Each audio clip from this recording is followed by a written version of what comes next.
At ito na nga, hindi na natin kailangan na ihawin ng matagal kasi nailaga naman na natin ito. Sa tuwing gumagawa ko ng dinakdakan, pahaba talaga yung hiwa na ginagawa ko sa karne. Pahaba na medyo manginipis. Nasa inyo naman kung anong klaseng hiwa yung gagawin ninyo. Kanya-kanyang trip lang yan. So, ito lang, ito lang naman talaga yung magtrabaho dito. Yan.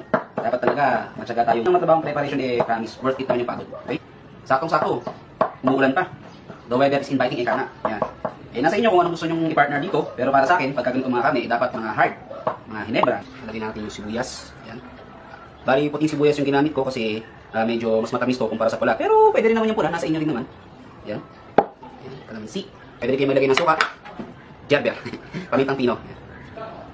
Yan, okay na yan. Gerber ulit. Yan. Hindi, mahika. Yan. Ping, ping, ping, ping. Yan. Konting asin. Yan, okay na yan. Ito na ang pinagbabawal na technique. Pero bago ko ito gawin, maghuhugas muna ako ng kamay. Alright? Bago gawin itong pinagbabawal na technique na to, dapat malinis yung kamay natin. So, ayan. Check natin. Ayan. Ayan. Ayan. So, malinis yung kamay natin, ha? Okay? So, ito kasi, What? Magsama-sama yung mga ingredients na nilagay natin. Ayan. At ang magpapasarap dito, pagkatapos sa malamas, so, ayan, mahalo. Ang gagawin kasi natin dito talagang palalabasin natin yung mga juices, ayan, yung mga katas. Yun kasi yung magpapasarap dyan.